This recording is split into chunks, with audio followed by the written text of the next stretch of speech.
చెప్పినట్టే ఇన్ఫ్లుయెన్స్ చేస్తూ ఉంటుంది అఘోరి మాత, అందువల్ల శ్రీవర్షిని కూడా ఇన్ఫ్లుయెన్స్ అయిందంటూ కూడా చెప్పుకోవచ్చు. అంటే ఏ విధంగా అఘోరి మాత ఇన్ఫ్లుయెన్స్ చేస్తూ ఉంటుంది? ఎందుకంటే మీరు దగ్గరగా కూడా చూసుంటారు.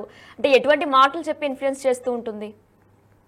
ఒక చిన్న పిల్లడికి టీచర్ చెప్పినట్టు చెప్పిద్దండి. ఎలా అంటే, ఇలా చెయ్యి, ఇలా చేస్తే తీసుకెళ్తా, ఇలా చేస్తే నువ్వు నా దగ్గర ఉంటావు, ఇలా అయితే నువ్వు నా మాట వింటావు, నేను తీసుకెళ్ళిపోతాను, నిన్ను నాతోనే పెట్టుకుంటాను, నిన్ను అలా చేస్తాను, ఇలా చేస్తాను.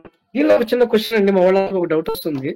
నిజంగా అఘోరి మాతే అయితే ఇలాంటి డ్రెస్సులు వేసుకుంటూ అమ్మాయి అమ్మ తిప్పుతుందండి? 20 రోజుల నుంచి తనతో పాటు తిరుగుతుంది కదా, తను వేసుకున్న డ్రెస్ చూసారా?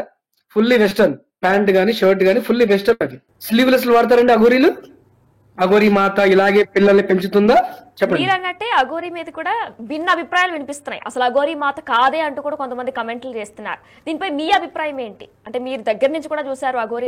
మీ పోలింగ్ బూత్ లో తేలిందండి 88% షీ ఇస్ నాట్ అఘోరి అని చెప్పి మీ పోలింగ్ లోనే వచ్చిందండి. చెప్పండి.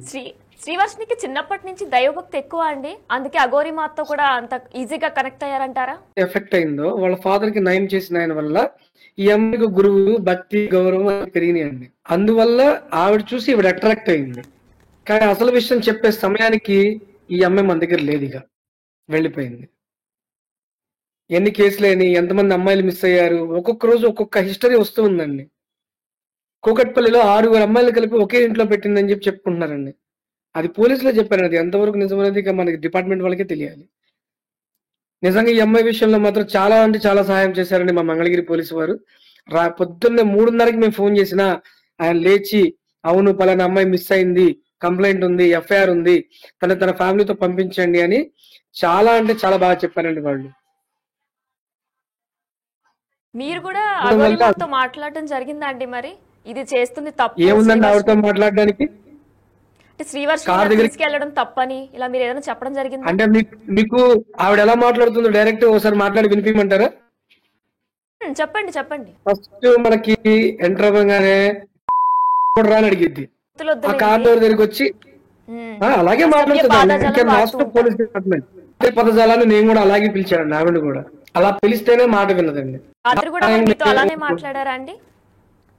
అలా మాట్లాడితేనే కదండి ఆవిడ అంత ఇష్యూ చేసింది. అక్కడ పోలీసులకు తెలుగు రాకపోయినా పాపం వాళ్ళు అర్థం చేసుకున్నారు ఏం జరుగుతుంది, ఈవిడ ఏం చేస్తుంది, ఒక అమ్మాయిని, ఆ వయసు ఉన్న అమ్మాయిని ఎలా తీసుకొచ్చింది అర్థం చేసుకొని వెనక్కి పంపించారండి. మంగళగిరి పోలీసులతో వాళ్ళు చర్చించడం కూడా జరిగింది. కాదండి, గత 10 రోజుల నుంచి కూడా వీళ్ళిద్దరూ కలిసే ఉంటున్నారు. మరి వీళ్ళు ఇప్పుడు లేవాలి, తినాలి, కాలకృత్యాలన్నీ కూడా తీర్చుకోవాలి, ఇవన్నీ ఎక్కడ చేస్తున్నారు? అసలు కారులోనే పడుకుంటున్నారా? కారులోనే మొత్తం మీకు భవానీ ఘాట్ అని చెప్పి మనకి విజయవాడలో బాగా మంచి ఒకటి ఉందండి. చిన్నపిల్లలు ఈత కొట్టడానికి కూడా గవర్నమెంట్ వారు అక్కడ స్థలాన్ని కేటాయించారు. అక్కడికి వెళ్ళి చుట్టుపక్కల ఇళ్ల వాళ్ళని ఎవరిని అడిగినా ఈ అఘోరి గురించి చెప్తారండి. అర్ధరాత్రి కూడా బాటిల్ తీసుకుని వచ్చి అక్కడ అదే పని చేస్తూ ఉంటుంది. ఇప్పుడు ఈ పిల్ల కూడా అదే నేర్పిస్తుంది. అదే కదండి బాధ.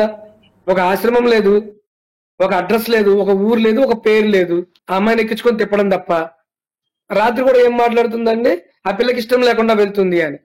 ఇష్టాలు ఏంటంటే తల్లిదండ్రులు సంప్రదించుకోరా తీసుకెళ్లేటప్పుడు? తల్లిదండ్రులు ఇష్టాలు లేకుండా ఏ ఆఖాడాలంటే అఘోరీలుగా వ్యవహరించగలిగేది? తల్లిదండ్రులు ఇష్టం ఉంటేనే ఎవరైనా అఘోరి అవ్వగలుగుతారు, కనీసం వాళ్ళు గురువులు అవ్వగలుగుతారు. ఇది ఏ సాంప్రదాయంలో చెప్పేదండి. కనీసం మీరు సన్యాసం తీసుకోవాలన్నా కూడా మీ అమ్మా నాన్న దగ్గర పర్మిషన్ కావాలండి. ఫస్ట్ పెళ్ళైతే భార్యత కూడా కావాలి. For more videos like this, subscribe Big TV channel.